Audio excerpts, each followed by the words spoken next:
我能不能等到这个梦想呢？我今年53岁，如果可以在我有生之年可以到太空旅游，就不枉此生了。太空旅游似乎现在成了一个越来越可能实践的事情。过去只有某一种被训练得非常好，而且可能是国家特别栽培的人，可以看到太空，然后回头看我们家地球一眼。不过现在全世界发展太空旅游似乎成了一项趋势。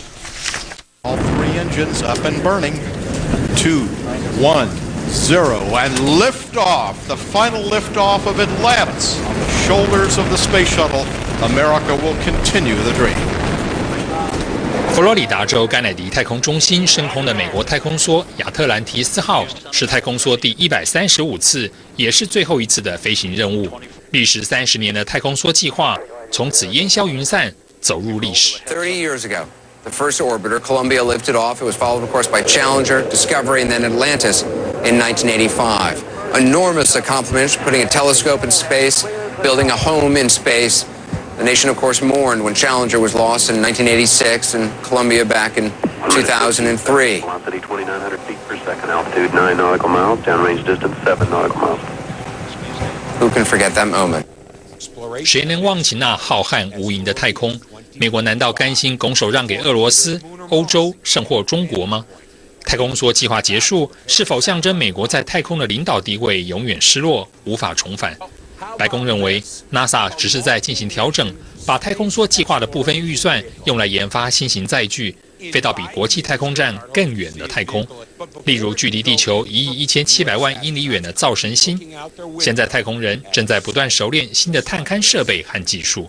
I can either float along it, or I can have a tether to me, and then I can sample rocks. I can chip a rock.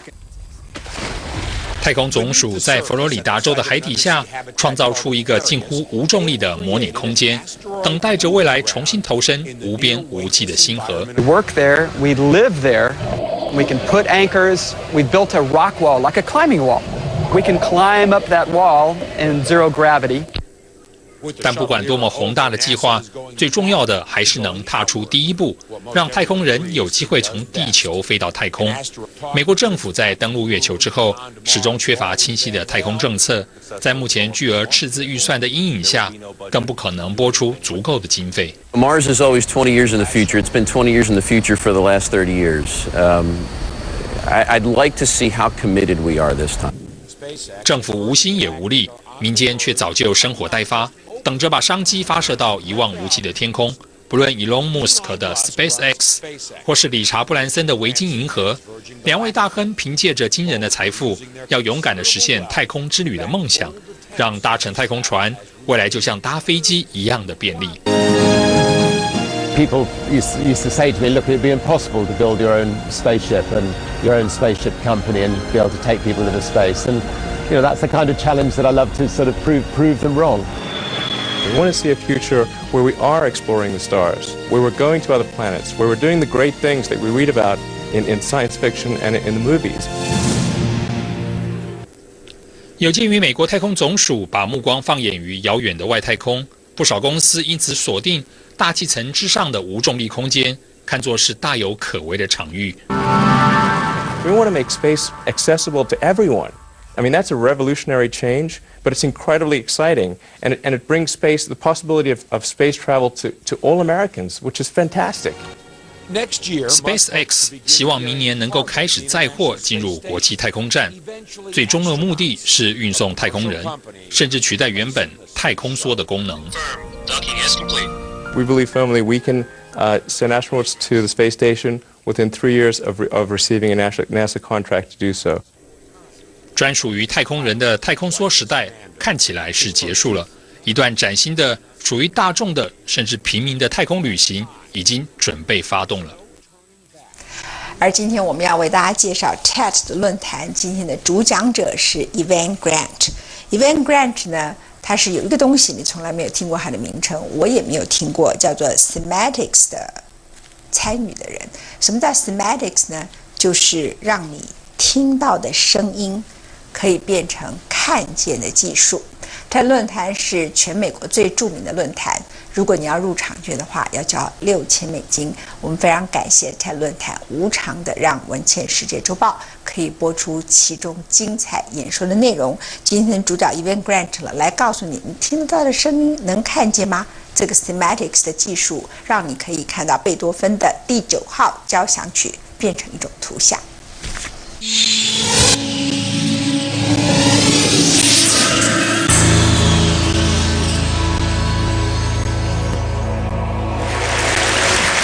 I'm a creative technologist, and the focus of my work is on public installations. And one of my driving passions is this idea of exploring nature and trying to find hidden data within nature. And it seems to me that there's this latent potential everywhere, all around us. Everything gives out some kind of data, whether it's sound or smell or vibration. And through my work, I've been trying to find ways to harness and unveil this. And so this basically led me to a subject called cymatics. Now, cymatics is the process of visualizing sound by basically vibrating a medium such as sand or water, as you can see there.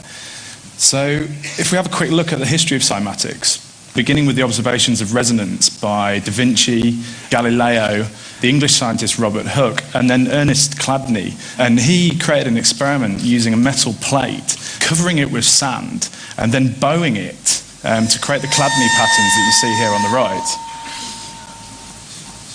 Moving on from this, the next person to explore this field was a gentleman called Hans Jenny in the 1970s, and he actually coined the term cymatics. And then bringing us into the present day is a fellow collaborator of mine and cymatics expert, John Stuart Reid, and he's kindly recreated for us the Chladni experiment.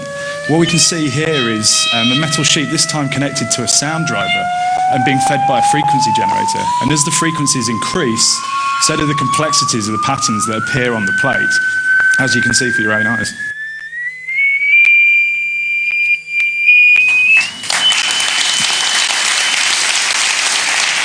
So, what excites me about cymatics? Well, for me, cymatics is an almost magical tool.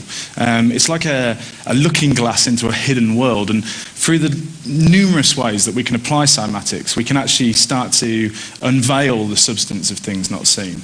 Devices like the cymoscope that you can see here are being used to scientifically observe cymatic patterns, and the list of scientific applications is growing every day. For example, in oceanography, a lexicon of dolphin language is actually being created by basically visualizing the sonar beams that the dolphins emit, and hopefully in the future we'll be able to gain some deeper understanding of how they communicate. We can also use cymatics for healing and education. This is an installation developed with school children where their hands are tracked, and it allows them to control and position cymatic patterns and the reflections that are caused by them. We can also use cymatics as a beautiful natural art form. This image here is created from a snippet of Beethoven's 9th Symphony playing through a cymatic device. So it kind of flips things on its head a little bit. And this is Pink Floyd's Machine playing in real time through the cymoscope.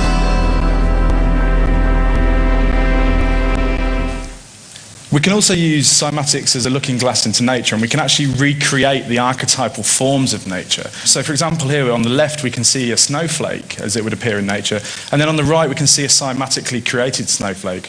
And here's a starfish and a cymatic starfish, and there's thousands of these. So what does this all mean? Well, there's still a lot to explore, and it's early days, and there's not many people working in this field. But consider for a moment that sound does have form, and we've seen that it can affect matter and cause form within matter. Then sort of take a leap and think about the universe forming, and think about the immense sound of the universe forming. And if we kind of ponder on that, then perhaps cymatics had an influence on the formation of the universe itself. And here's some eye candy for you from a range of DIY scientists and artists from all over the globe. And cymatics is accessible to everybody, and I want to urge everybody here to apply your passion, your knowledge, and your skills to areas like cymatics. And I think collectively we can build a global community, we can inspire each other, and we can evolve this exploration of the substance of things not seen. Thank you.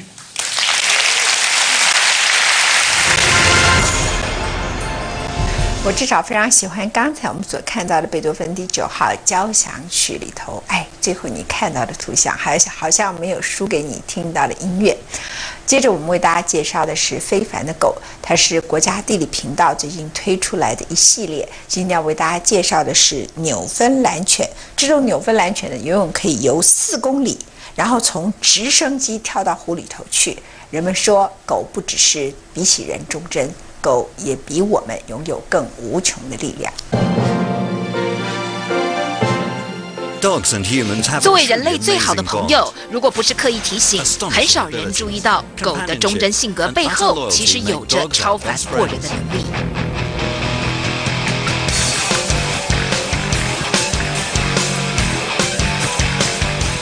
Ma alcune prove che fatto noi non hanno un limite, abbiamo fatto anche 20-30 persone. Clear an area that might take humans a day to clear, we can clear it in half an hour. 这只搜救犬柔伊毕业的学校，去年救了超过20条人命，因为他们被训练游泳可以连续4公里，然后从直升机跳进湖里，还能用牙齿拉救生艇。而维拉这种纽芬兰犬不但有着强壮的大尾巴，脚趾间还有蹼，它的脚掌长9公分，宽11.5公分，划起水来有强大的推力。而且部分研究指出，狗还是少数可以憋气的非水生哺乳动物，即使头埋水中，它们仍可工作，保护喉咙不让水进入肺里。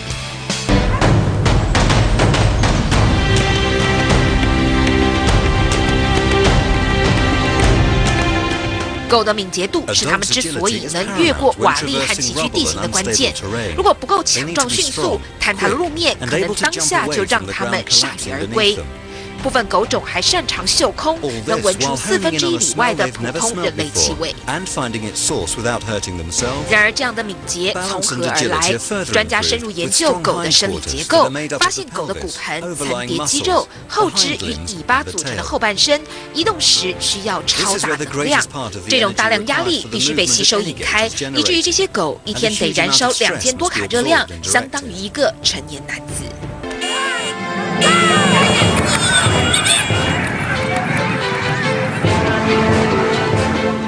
而像这样的竞赛，狗儿也会按下神秘按钮，加速新陈代谢。这有点像涡轮加速开关，让它们无论怎么跑都不会累，也不会停下来。相对于人做极费力运动，会代谢身体的储备资源，消耗肝糖。狗独特的新陈代谢，让它们在危急时刻会从代谢碳水化合物改为脂肪，而且速度会比人类快将近2倍。这也就是为什么狗儿能在各种地形天气工作，天生的敏捷与生理本领创造了它们独一无二的价值。